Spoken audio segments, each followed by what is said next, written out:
By proceeding into the video, you are agreeing that you have read the disclaimer.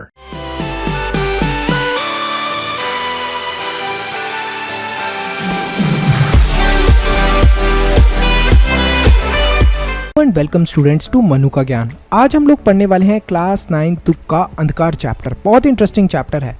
तो इस chapter के अंदर लेखक एक बेसिक सा आपसे क्वेश्चन पूछते हैं। मैं भी आपसे ये क्वेश्चन पूछना चाहता हूँ। आप किसी भी इंसान को सबसे पहली बार देखते हो तो आपको किस चीज़ के ऊपर उसे जज करते हो? सबका आंसर होगा सर उसने कपड़े कैसे पहने हैं। अगर कोई बहुत अच्छे कपड़े पहना है हमें लगता है वो बहुत अमीर है।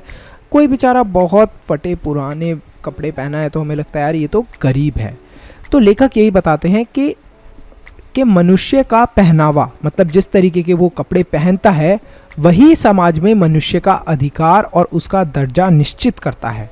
परंतु लेखक कहते हैं कि समाज में कभी ऐसी भी परिस्थिति आ जाती है कि हम समाज के ऊंचे वर्गों के लोग जो हैं वो छोटे वर्गों की भावनाओं को समझना चाहते हैं, परंतु उस समय समाज में उन ऊंचे वर्ग का पहनावा, मतलब जिस तरीके के वो कपड़े पहनता है, वही समाज में मनुष्य का अधिकार और उसका दर्जा निश्चित करता है। परंतु लेखक कहते हैं कि समाज में कभी ऐसी भी परिस्थिति आ जाती है कि हम समाज के ऊंचे वर्गों के लोग जो हैं वो छोटे वर्गों की भावनाओं को समझना चाहते हैं, परंतु उस समय समाज में उनको समझेंगे। ये कैसे हमारे दुख दर्द को समझेंगे? तो ये जो पहनावा है ये रुकावट या फिर बाधा बन जाता है। लेखक अपने द्वारा अनुभव की गई एक जो घटना है उसके बारे में हमें बताते हैं। एक दिन बाजार में फुटपाथ पर कुछ खरबूजों की जो टोकरी थी वो रखी हुई थी। कुछ खरबूजे टोकरी में रखे थे और कुछ खरबूजे जो थे वो ज़मीन पर रखे हुए थे। खरबूजों के नज़दीक ही एक ढलती उम्र की औरत बैठी रो रही थी। कहते हैं कि खरबूजे तो बेचने के लिए ही रखे गए थे उस औरत के पास में, लेकिन उन्हें खरीदने के लिए कोई आगे नहीं बढ़ रहा था, क्योंकि खरबूजे को बेचने वाली ये औरत बहुत ज़ोर ज़ोर से सुबक सुबक के रो रही थी। तो आखिर कौन इससे खरबूजे खरीदता? लेखक कहते हैं कि उस औरत का रोना देखकर लेखक के मन में बहुत दुख की अनुभूति हुई, मतलब उन्हें भी बहुत ज़्यादा बुरा लगने लग गया। परंतु उसके रोने का कारण जानने का उपाय लेखक को समझ नहीं आ रहा था, क्योंकि फुटपाथ पर उस औरत के नज़दीक बैठ सकने में लेखक का पहनावा लेखक के लिए समस्या खड़ी कर रहा था, क्योंकि लेखक ऊंचे वर्ग का था और जो वो औरत थी वो छोटे वर्ग की थी।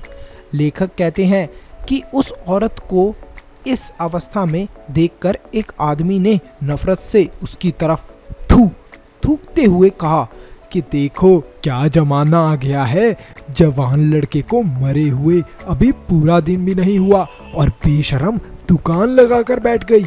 वहीं खड़े दूसरे साहब अपनी दाढ़ी खुजाते हुए ये कहते हैं, अरे जैसा इरादा होता है अल्लाह भी वैसा ही लाभ देता है। कहता है कि फुटपाथ पर खड़े एक आदमी ने माचिस की तीली से अपना कान खुजाते हुए कहा, अरे ये जो छोटे वर्ग के लोग हैं इनका क्या है, इनके लिए सिर्फ रोटी ही सबसे ज़्यादा महत्वपूर्ण है। इनके लिए बेटा बेटी पति पत्नी धर्म ईमान सब रोटी का टुकड़ा है। इन छोटे लोगों के लिए कोई भी रिश्ता रोटी से बढ़कर नहीं है। जब लेखक को उस औरत के बारे में जानने की इच्छा हुई तो लेखक ने वहां पास पड़ोस की दुकान से उस औरत के बारे में पूछना शुरू करा। तो उन्हें पता लगा कि इस औरत का 23 साल का एक जवान लड़का था, मतलब कि उसके लड़के की डेथ हो गई होगी। अब क्या कारण था पता चलेगा। घर में उस औरत की बहू और पोता पोती हैं, मतलब कि जो उसका लड़का था उसकी वाइफ और उसके बच्चे घर में हैं। उस औरत का लड़का शहर के पास 1.5 बीघा भर जमीन में सब्जियां उगाने का काम करके अपने परिवार का पालन पोषण किया करता था। लड़का परसों सुबह अंधेरे में ही बेलों में से पके हुए खरबूज चुन रहा था। खरबूजे चुनते हुए उसका पैर 2 खेतों की गीली सीमा पर आराम करते हुए एक सांप पर पड़ गया। सांप ने लड़के को डस लिया। लेखक कहते हैं कि जब उस औरत के लड़के को सांप ने डस लिया तो उस लड़के की यह बुढ़िया माँ पागलों की तरह इधर उधर भागती रही और झाड़ फूक करने वाले को बुला लाई। झाड़ने फूकने वाले ने उसको झाड़ फूक करी और नाग देवता की पूजा भी हुई। लेखक कहते हैं कि पूजा करी गई। अब पूजा होती है तो तुम्हें पता ही है कि दान दक्षिणा पैसे देने पड़ते हैं, तो वो सारे पैसे दिए। पैसे तो थे नहीं इन लोगों के पास, तो इन्होंने बोला कि हमारे पास कुछ आटा है, बाकी अनाज है, वो हम दे देते हैं। तो इन्होंने थोड़ी बहुत जो भी पैसे थे वो दिए, आटा अनाज जो भी था वो दिया और दान दक्षिणा दी। पर जो लड़का था उसका नाम था भगवाना।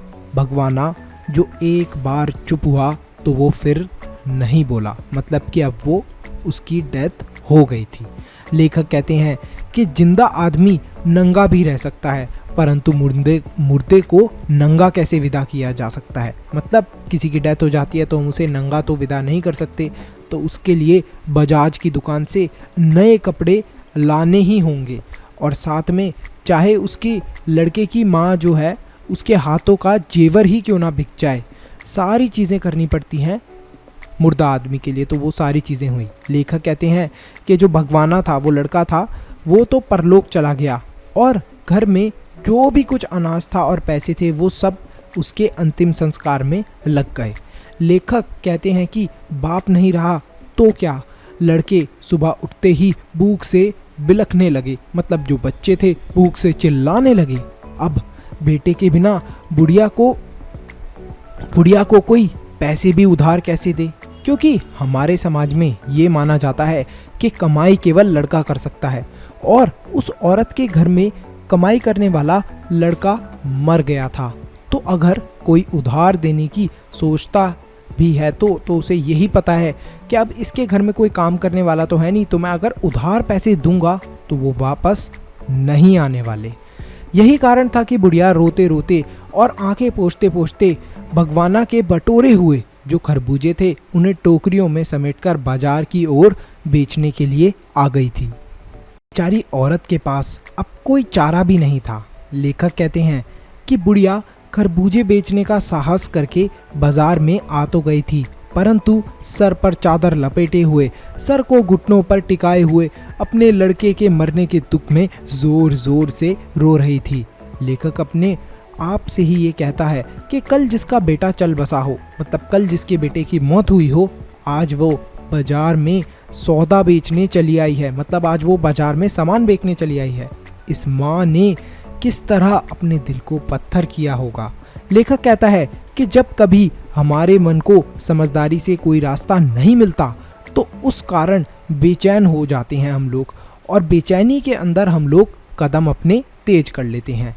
लेखक भी उसी हालत में नाक ऊपर उठाए चले जा रहे थे, और जो भी उनके रास्ते में आ रहा था उससे वो ठोकरें खाते जा रहे थे। लेखक यही सोचते रहते हैं और ये भी बोलते हैं वो लास्ट में कि इस समाज के अंदर शोक करने के लिए और गम मनाने के लिए भी हमें क्या चाहिए, सुविधाएं चाहिए। मतलब आपको पता है कि जब उस बूढ़ी औरत का बेटा मरा था तो उनको पैसे की ज़रूरत थी उसका अंतिम संस्कार करने के लिए, उसको लास्ट विदाई देने के लिए, तो उसके लिए भी हमें क्या चाहिए, पैसे चाहिए, सामान चाहिए।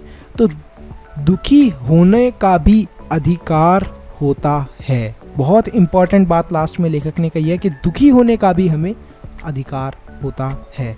जिसके पास पैसा है वो अच्छे से दुख मना पाता है, और जिसके पास पैसा नहीं है वो बेचारा दुख भी अच्छे से नहीं बना पाता। तो यहीं पर हमारा ये चैप्टर फिनिश होता है। आई होप आपको काफ़ी अच्छा लगा हो। तो अगर आपने इस वीडियो को यहाँ तक देख लिया है तो फटाफट लाइक करो, चैनल को सब्सक्राइब करो और कमेंट करो अपना बेस्ट पार्ट। इसी के साथ साथ वीडियो को शेयर करना मत भूलना। एक इम्पॉर्टेंट अनाउंसमेंट, अगर आप लोग चाहते हो कि हम लोग फ्यूचर में इसी तरीके से और भी वीडियोस बनाते रहें तो आप हमारे चैनल के मेंबर बन के हमें सपोर्ट कर सकते हो। अब मेंबर कैसे बनना है, सब्सक्राइब के साथ में जो ज्वाइन बटन है उस पर क्लिक करें और हमारे चैनल के मेंबर बन जाए। तो आप हमें सपोर्ट कर रहे हैं डायरेक्टली कि हम आगे फ्यूचर में ऐसे ही वीडियोस लाते रहें। तो thank you so much for watching this video. Stay happy, stay healthy, मनुष्य ज्ञान लेते रहो। Bye bye till then, see you in the next video.